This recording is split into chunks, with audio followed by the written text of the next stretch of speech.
Now, going back to the issue of sustaining democracy, the Catholic Archbishop of Sokoto State, Reverend Father Matthew Kuka, has advised politicians to focus on the welfare of the ordinary people instead of seeking self-interest. The Catholic Archbishop, who was a guest speaker at a forum in Abuja, blamed past leaders for the nation's underdevelopment. But rather than dwell on the past, he advised political office holders to begin to strategize on how to make the future work for the younger generation. What you see now in this democracy is the reality of what happens when you have democracy, when you foist democracy in a country that has the kind of resources that Nigeria has. Which is why you see that the system is characterized by certain kind of attitude of banditry, looting, and so on. And people have very little time and imagination to think a bit clearly and creatively about what am I going to bring. Because if you wanted to be president of Somalia, all right, it has challenges. Okay? The problem with Nigeria, and it's a problem you must deal with. The problem with the Nigerian situation is that there is a lot of money to be stolen. And that no matter how you steal, there will still be a lot left over. There's nothing, I mean, because you see, if you have, let's say, a 50-liter jerry can of water here, or 20-liter jerry can of water here, and for 2 days we have not had water, okay? And all of us have to drink from these 20 liters. There will be very little respect for Bishop. It will be a question of whoever is strong. Because scarcity induces a certain kind of disposition.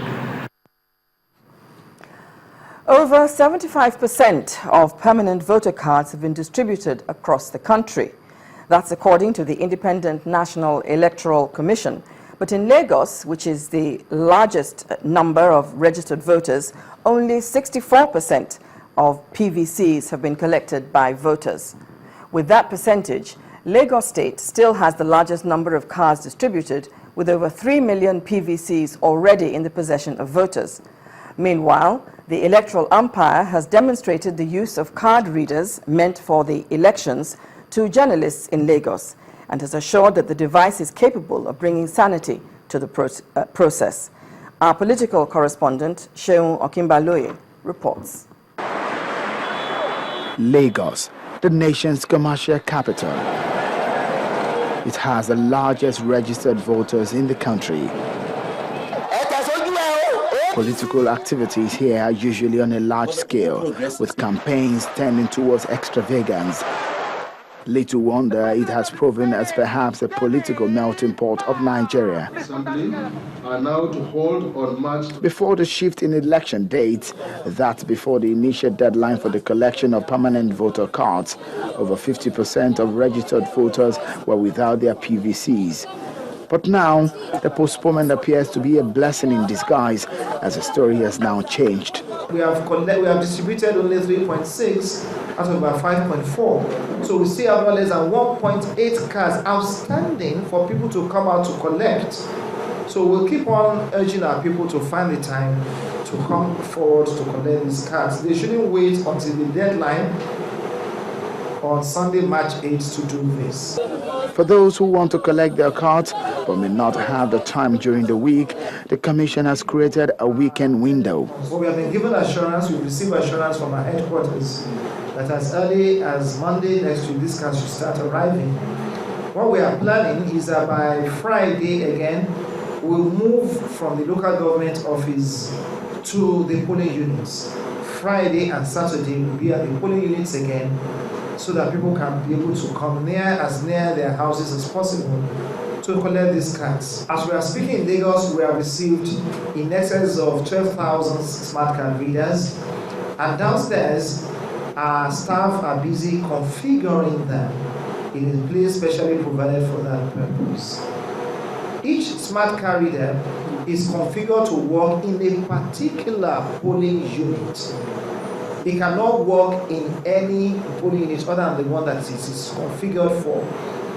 The implication of this is that it will only identify, it will only authenticate the cards, the permanent voters' cards for that particular polling unit.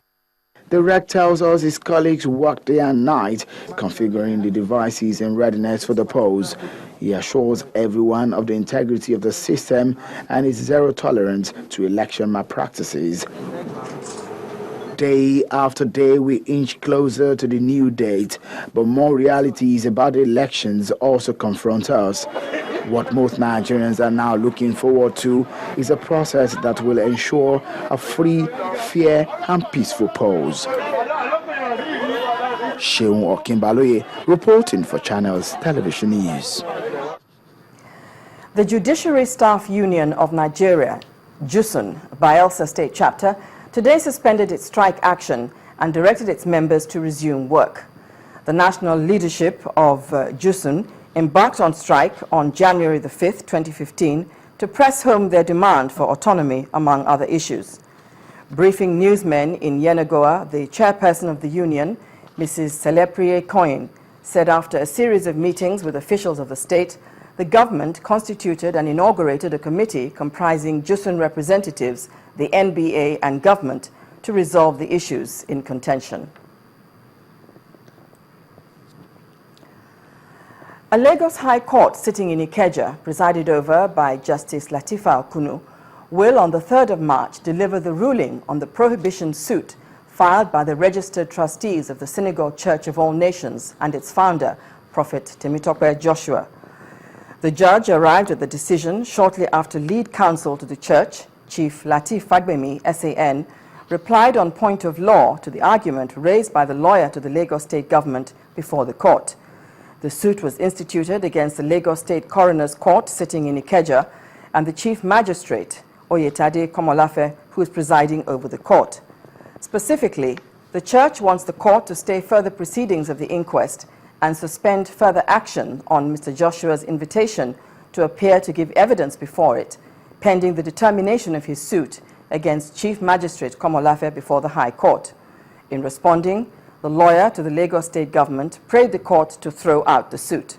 According to him, the coroner had extensive powers to investigate the cause and circumstances of death and make recommendations.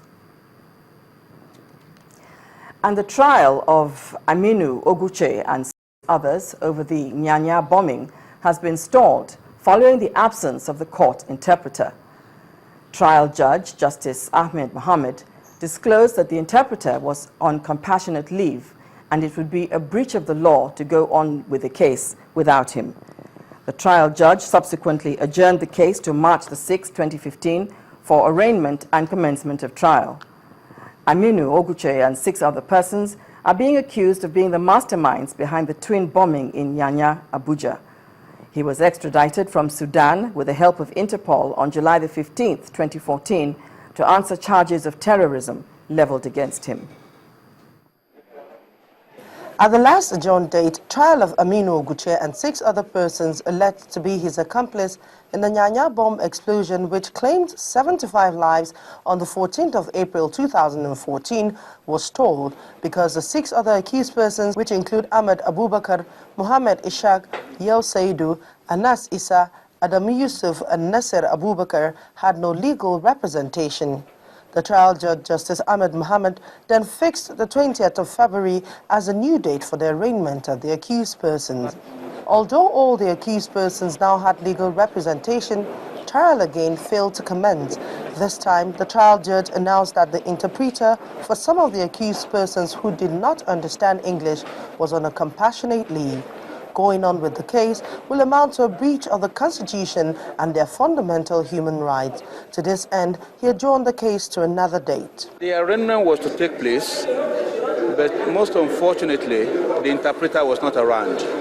So, and it's a very, very important requirement that when you are reading a charge or charges to an accused person who does not understand English language or in the language in which the charge is being read, there must be an interpreter. So unfortunately, there was no interpreter, so the matter has to be adjourned. Justice Ahmed Mohammed adjourned the suit to the 6th of March for arraignment and commencement of trial. He also made an order for accelerated hearing with a promise that the trial will be conducted in good time. Amaka Okafo, Channels Television News. When the news at 10 returns, CBN announces plans to ban erring export-based account holders from the foreign exchange market. That's going to be on Business News, so do join us again.